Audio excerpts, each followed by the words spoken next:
श्री शिवाय नमस्तुभ्यम। हर हर महादेव। इस चैनल पर हम आपको गुरुजी पंडित मिश्रा जी के द्वारा बताए गए उपाय आसान भाषा में समझाने का प्रयास करते हैं, साथ ही उपाय करके भी दिखाते हैं। आज के इस श्रृंखला में कल 18 दिसंबर सोमवार का दिन है। शिव सोमवार का दिन है, मार्गशीर्ष माह के सोमवार का दिन है। तो ऐसे में किए जाने वाले गुरुजी पंडित मिश्रा जी के द्वारा बताए गए कुछ विशेष उपाय लेकर आए हैं, जो कि हम आपको इसी वीडियो के माध्यम से करके भी दिखाएंगे और आसान भाषा में समझाने का प्रयास करेंगे। ये उपाय उन लोगों के लिए जो बहुत अधिक प्रयास करते हैं पर नौकरी व्यवसाय में उन्हें उन्नति नहीं मिल पा रही है, पदोन्नति नहीं हो पा रही है, या घर में एक कमाते हैं सवा खर्च हो जाता है, या पैसा अधिक से अधिक रोगों में ही जा रहा है, बीमारियां छोड़ती नहीं है, या फिर आप अपने पुण्य की गुल्लक भरना चाहते हैं। आप अधिक से अधिक पुण्य कैसे कमा सकते हैं वो भी हम आपको इसी वीडियो में बताने वाले हैं। सोमवार के दिन किए जाने वाले 5 नियम आप यदि बना लेंगे या 5 उपाय आप कर लेंगे, आपके जीवन में एक बड़ा बदलाव आपको खुद देखने को मिलेगा। तो बढ़ते हैं पहले उपाय की ओर। आपके घर में धन संपदा नहीं आ रही है तो आपको क्या करना है, सोमवार के दिन सुबह के समय आप 1 लोटा जल चढ़ाने तो मंदिर जाते ही हैं, पर उसको एक अलग तरीके से चढ़ा देना है। मतलब यदि आपको एक कमल पुष्प मिल जाता है तो अच्छी बात है, नहीं तो आपको एक कमल गट्टा ले लेना है। कमल गट्टा बाजार में मिल जाता है, आपको एक कमल गट्टा ले लेना है और उसको एक कलश जल के अंदर डुबो लेना है। कमल पुष्प या कमल गट्टे का जल शंकर भगवान की शिवलिंग पे अर्पित किया जाता है। अब आपको सुबह के समय शिव मंदिर पहुंच जाना है। जो कमल गट्टा आपने तांबे के कलश के अंदर डुबोया है, बस उसका जल आपको शंकर भगवान की शिवलिंग पे अर्पित कर देना है। जब आप विशेष कामना लेकर शंकर भगवान की शिवलिंग पर जल अर्पित करते हैं तो एक विशेष तरीके से जल अर्पित किया जाता है। शंकर भगवान की शिवलिंग में उत्तर मुखी होकर आपको जल अर्पित करना है। सबसे पहले आपको उत्तर दिशा की ओर बैठ जाना है और वहीं से आपको शंकर भगवान की शिवलिंग पर जल अर्पित कर देना है। गणेश जी के स्थान पर जल अर्पित कीजिएगा, मतलब आपके राइट हैंड साइड में गणेश जी का स्थान है, लेफ्ट हैंड साइड में कार्तिकेय जी का स्थान है और बीच में जो मोटी लाइन है वो अशोक सुंदरी माता का स्थान है। फिर जो गोल कटी भाग है वो माता पार्वती के हस्त कमल है और ऊपर जो जलाधारी लगी होती है जिससे बूंद बूंद पानी शंकर जी की शिवलिंग पे टपकता है। शंकर जी की 5 पुत्रियां जया, विशेरा, सामरीवारी, दौतली और देव हैं और बीच में जो शिवलिंग है वहां पे इस तरीके से आपको 5 जगह पे शंकर भगवान की शिवलिंग पे जल अर्पित कर देना है। गणेश जी के स्थान पर, कार्तिकेय जी के स्थान पर, अशोक सुंदरी माता के स्थान पर, गोल कटी भाग में, और यदि ऊपर जलाधारी नहीं लगी है तो कोई बात नहीं है। और इसके बाद अंत में पूरा जल आपको शंकर भगवान की शिवलिंग पर धीमी धीमी धार से श्री शिवाय नमस्तुभ्यम बोलते हुए अर्पित कर देना है। इसके बाद जलाधारी से जो जल आ रहा है उसे अपने जल कलश के अंदर झेल लेना है। कभी भी खाली कलश आपको घर नहीं लाना है। शिवलिंग पर चढ़ा हुआ जल जो आपने अपने जल कलश में झेला है उसको आपको अपने घर के द्वार पर छिड़कना है, अपने घर के अंदर छिड़काव कर देना है। श्री शिवाय नमस्तुभ्यम बोलते हुए अपने घर में छिड़काव कीजिएगा। कम से कम 5 सोमवार इस उपाय को करके देखिएगा, आपके घर में लक्ष्मी की आवक होने लगेगी, घर में पैसा टिकने लगेगा। अब बढ़ते हैं अगले दूसरे उपाय की ओर। ये उपाय उन लोगों के लिए जो चाहते हैं कि हमारी पुण्य की गुल्लक भरे। बस आपको कुछ नहीं करना है, बेलपत्री के वृक्ष के नीचे चले जाना है। सोमवार के दिन कुछ क्षण आपको ऐसे निकालना है, कुछ समय ऐसा निकालना है कि आपको बेलपत्री के वृक्ष की छांव में बैठ जाना है।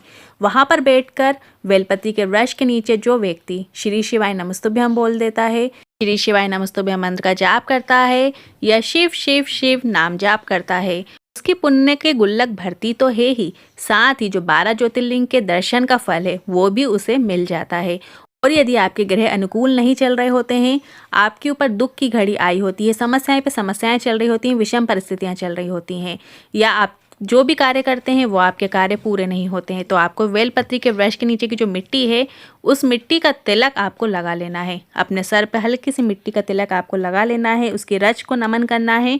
बस आपको इतना ही करना है। यदि सोमवार से सोमवार आप यदि ये करना चालू कर देते हैं तो जो आपकी विपरीत घड़ी चल रही है, विपरीत समय आपका चल रहा है, परिस्थितियाँ ठीक नहीं चल रही हैं, तो उसमें धीरे धीरे सुधार आपको देखने को मिलता है, आपका समय आपके अनुकूल होने लगता है। अब बढ़ते हैं अगले तीसरे उपाय की ओर। ये उपाय उन लोगों के लिए है जिनका व्यापार ठीक से नहीं चल रहा है, व्यापार में बढ़ोतरी नहीं हो रही है, या आप कोई नौकरी कर रहे हैं, आपको अपनी नौकरी में प्रेशर ज़्यादा है, आपको उसमें लाभ कुछ नहीं मिल रहा है, पदोन्नति नहीं हो रही है, बस आप वो नौकरी करते जा रहे हैं। तो आप चाहते हैं कि आपकी नौकरी में पदोन्नति हो, घर में धन संपदा अधिक से अधिक आए, इससे आपका जीवन बेहतर तरीके से चल सके। आपका व्यापार, व्यवसाय, नौकरी, इन सभी के लिए किया जाने वाला विशेष उपाय लेकर आए हैं। इस उपाय में आपको सोमवार के दिन शाम के समय एक घी का दीपक बनाना है। लंबी बाती का घी का दीपक आपको बना लेना है और एक चावल का दाना उसमें डाल लेना है। आपको साबुत चावल का दाना उस दिए के अंदर डाल लेना है। बेलपत्री के वृक्ष के नीचे प्रदोष काल के समय या शाम के समय आपको जाना है और उसके नीचे आपको लंबी बाती का घी का दीपक श्री शिवाय नमस्तुभ्यम बोलते हुए प्रज्वलित कर देना है। ध्यान रखिएगा, बेलपत्री का वृक्ष होना चाहिए, पौधा नहीं। आपका बेलपत्री का वृक्ष होना चाहिए जिसकी छांव आप पर पड़ सके, मतलब आपकी जो हाइट है उसके अकॉर्डिंग आपसे बहुत ऊंचा होना चाहिए, बेलपत्री का वृक्ष होना चाहिए। उसी के नीचे आपको एक घी का दीपक प्रज्वलित करना है, लंबी बाती का घी का दिया प्रज्वलित करना है, एक चावल का दाना उसमें डाल देना है। प्रज्वलित कर देने के बाद श्री शिवाय नमस्तुभ्यम बोल देने के बाद जो बेलपत्री के वृक्ष के नीचे की जो मिट्टी है, वहाँ की रज है, उसको चुटकी भर आपको उठाकर अपने घर में लाकर पटक देना है। आप अपने घर में जैसे हम जल छिड़काव करते हैं ऐसे ही उस रज का भी आपको छिड़काव कर देना है। कम से कम 5 सोमवार इस उपाय को ज़रूर करके देखिएगा, आपको लाभ देखने को ज़रूर मिलेगा। अब बढ़ते हैं अगले चौथे उपाय की ओर। उपाय उन लोगों के लिए है जिन लोगों को रोग पीछे नहीं छोड़ रहा है, रोग घेरे हुए हैं, बीमारियां एक के बाद एक लगी ही रहती हैं, पीछा ही नहीं छोड़ रही हैं, या फिर प्रशासनिक कार्य चल रहा है, केस चल रहा है, आप कई दिनों से कई महीनों से लगे हुए हैं पर वो केस ख़त्म ही नहीं हो रहा है, या तकलीफ है, कष्ट है, तो बस आपको एक बेलपत्र लेना है और 7 दाने चावल के ले लेना है। बेलपत्र की जो बीज वाली पत्ती होती है उसकी डंडी में आपको पीला चंदन लगा लेना है, चंदन का लेपन करना है और 7 दाने चावल के लेकर जब आपको लग रहा है कोई बीमारी पीछे ही पड़ गई है, पीछा नहीं छोड़ रही है, अदालत में कोई केस चल रहा है, प्रशासनिक केस से चल रहा है जिसके कारण घर में तकलीफ आ रही है, या व्यापार से जुड़ी हुई, धन से जुड़ी हुई घर में समस्याएं आ रही हैं जो कि समाप्ति नहीं हो रही हैं, आपने बहुत प्रयास कर लिए पर कुछ हो ही नहीं रहा है, तो आपको इस उपाय को करना है। बेलपत्र की बीज वाली पत्ती की डंडी में चंदन लगाया है और बीज वाली पत्ती में ही आपने 7 दाने जो चावल के रखे हैं इसे लेकर आपको नंदी के सीधे पांव की ओर जाना है और उसके सीधे कान में अपनी कामना बोलते हुए जो भी दुख है, तकलीफ है, कष्ट है, रोग है, जो भी तकलीफ चल रही है वो नंदी के कानों में बोल देना है और आगे बढ़ जाना है। इसके बाद शिवलिंग पे उस बेलपत्र को आपको अर्पित कर देना है।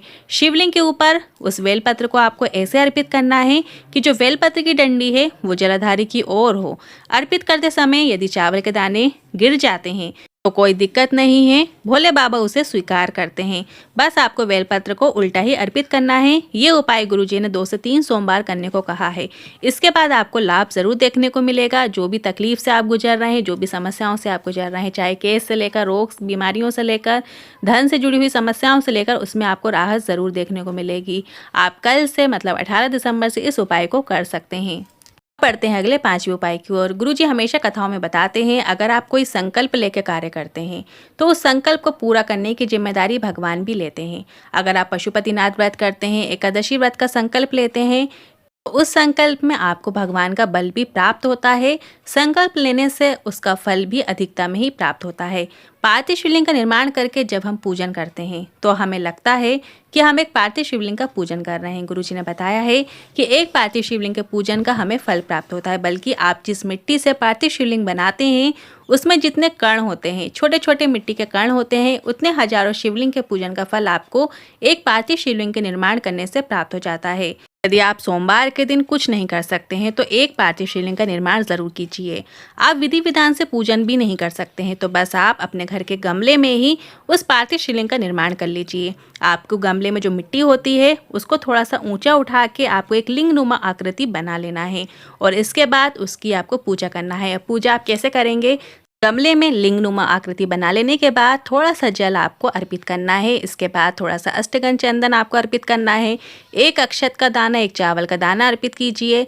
एक बेलपत्र हो तो एक बेलपत्र में तीनों पत्तियों में चंदन लगाकर और एक अक्षत का दाना उस बेलपत्र की बीज वाली पत्ती में रखकर अपनी कामना बोलते हुए उस पार्थिव शिवलिंग के ऊपर आपको अर्पित कर देना है।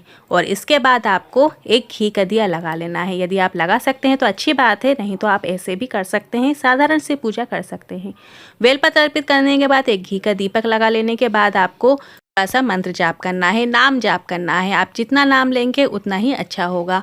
आप अपने समय के हिसाब से 11 बार, 21 बार, 108 बार मंत्र जाप भी कर सकते हैं। यदि नहीं कर सकते हैं तो सिर्फ श्री शिवाय नमस्तुभ्यम 5 बार बोल दीजिएगा और उसके बाद वहीं पे उसी गमले में ही आपको उस लिंग नुमा आकृति का जो आपने पार्थिव शिवलिंग का पूजन किया है वहीं पे विसर्जन कर देना है।